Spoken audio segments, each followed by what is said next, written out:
వస్తున్నాడు. ఈ ప్రభుత్వం వచ్చినాకనే 800 కోట్ల రూపాయలు ఈరోజు స్టేషన్ గన్పూర్కు మనం ఇయ్యగలిగినాం. 100 పడకల ఆసుపత్రి కట్టగలిగినాం, డిగ్రీ కాలేజ్ కట్టగలిగినాం, ఇంటిగ్రేటెడ్ రెసిడెన్షియల్ స్కూల్ కట్టగలిగినాం, రెవెన్యూ డివిజనల్ ఆఫీసును కట్టగలిగినాం, ఇందిరమ్మ ఇండ్లు ఇవ్వగలిగినాం. మిత్రులారా, ఈ ప్రభుత్వం వచ్చినాక ఇన్ని పనులు చేస్తుంటే మా మీద తెలంగాణ ప్రజల కోపం ఉందని ఆయన చెప్తుండు. ఎవరి కోపం ఉందే? 57,000 ఉద్యోగాలు ఇచ్చినందుకు నిరుద్యోగ యువకులకు కోపం ఉందా? 65 లక్షల మంది ఆడబిడ్డలకు పండుగ పూట సారే చీర పెట్టినట్టు ప్రతి సంవత్సరం 2 నాణ్యమైన చీరలను ఆడబిడ్డలను అందించినందుకు, సారే చీర పెట్టినందుకు మా ఆడబిడ్డలకు నా మీద కోపం ఉందా? 1000 ఆర్టీసీ బస్సులను అందించి కోటీశ్వరులను చేసినందుకు మా ఆడబిడ్డల కోపం ఉందా? 1000 మెగావాట్ల సోలార్ విద్యుత్ ఉత్పత్తి ప్లాంట్లను అదాని అంబానీలతో పోటీ పడే విధంగా మా ఆడబిడ్డలని శ్రీమంతులను చేసినందుకు నా మీద కోపం ఉందా?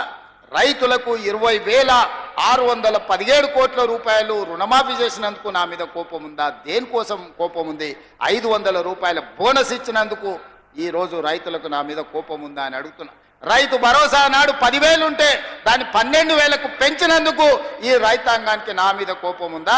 మీడియా మిత్రులకు 10 ఏళ్ళు నువ్వు ఇవ్వని ఇండ్ల పట్టాలు రవీంద్ర భారతిలో అందించినందుకు మా మీడియా మిత్రులకు నా మీద కోపం ఉందా అని నేను అడుగుతున్నా. కొంతమంది దొంగలకు దోపిడీదారులకు ఉండొచ్చు, ఎందుకంటే ఈ దొంగలను ఉప్పు పాతరేస్తా దోపిడీదారులను తోలు తీసి బట్టలు ఇప్పదీసి రోడ్డు మీద నించోబెడతానందుకు కొంతమంది దొంగలకు నా మీద ఏమైనా కోపం ఉంటే ఉండొచ్చు. అంటే అన్నా అంటాడు హరీష్ రావు రేవంత్ రెడ్డి అధికారిక కార్యక్రమాలలో తిడతాడు ఎందుకని.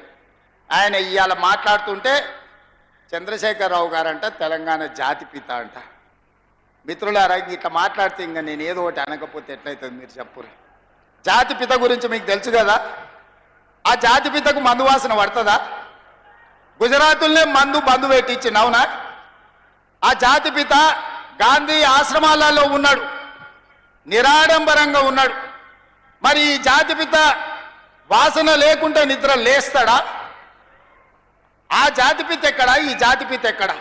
ఆ జాతిపిత ఎక్కడో చిన్న చిన్న దళిత వాడల్లో జీవితం గడిపితే 100 ఎకరాల ఫామ్ హౌజుల్లో ఈ జాతిపిత గారు ఉన్నారు. ఈయన జాతిపిత ఎట్లయితాడని నేను అడుగుతున్నా. అసలు పోల్చుకోవడానికన్నా పొంతన ఉండాలి కదా. పులిని చూసి నక్క వాతలు పెట్టుకుంటే వాతలతోనే నక్క పులి అయిపోతుందా? జాతిపిత అంటే ఎవరు? కొండా లక్ష్మణ్ బాబూజీ జాతిపిత అంటే ఎవరు? ప్రొఫెసర్ జయశంకర్ జాతిపిత. ఏ పదవి లేకుండా సర్వం త్యాగం చేసి ఈ దేశం కోసము, స్వతంత్రం కోసము, తెలంగాణ రాష్ట్రం కోసం సర్వం దారబోసిన కొండా లక్ష్మణ్ బాపూజీను ప్రొఫెసర్ జయశంకర్ తెలంగాణకు జాతిపిత అవుతాడు తప్పితే నోరు తెరిస్తే అబద్ధాలు చెప్పేటోడు, తెలంగాణ రాష్ట్రాన్ని దోసుకున్నాడు, 100 ఎకరాల ఫామ్ హౌజులు కట్టుకున్నాడు, 1,00,000 కోట్ల రూపాయలు సంపాదించుకున్నాడు, టీవీలు పేపర్లు పెట్టుకొని అబద్ధాలను విషప్రచారం చేసేటోడు తెలంగాణ జాతిపిత ఎట్లయితాడని తాటి చెట్టులాగా పెరిగినాయని నేను అడుగుతున్నా. ఇవాళ నేను ఇక్కడున్న యువకుల్ని కూడా అడుగుతున్నా, ఎవడయా జాతిపిత తెలంగాణకు? తాగుబోతాడు జాతిపిత అవుతాడా అని నేను అడుగుతున్నా. త్యాగాలు చేసినోడు తెలంగాణకు జాతిపిత అవుతాడా? తాగుబోతాడు తెలంగాణకు జాతిపిత అవుతాడా అని నేను అడుగుతున్నా. ఒక జయశంకర్, ఒక కొండా లక్ష్మణ్ బాబుజీ తెలంగాణ జాతిపితలు అవుతారు తప్పితే తెలంగాణను జలగల్లాక పట్టి పీడించుకున్నవాడు, తెలంగాణ ప్రజల రక్తం దాగినోడు ఎవడు జాతిపిత కాడు. ప్రొఫెసర్ జయశంకర్ గారు ఊరిని రెవెన్యూ విలేజ్ చేయకుండా అవమానించిన చరిత్ర మీదైతే ఆ రెవెన్యూ విలేజ్ చేసిన చరిత్ర మాది. కాళోజీ కళాక్షేత్రాన్ని పూర్తి చేసిన చరిత్ర మీదైతే 10 ఏళ్ళు పడవ పెట్టిన చరిత్ర మీది. అందుకే మిత్రులారా, ఈరోజు తెలంగాణ సమాజం అంతా ఆలోచన చేయాలి. ఆనాడు తెలంగాణ ఉద్యమం చేసినాను, ఉద్యమంలో ముందు భాగానే నిలబడ్డాను. ఒక్కసారి కాదు 2 సార్లు తెలంగాణ రాష్ట్రానికి ముఖ్యమంత్రిగా చేసింది.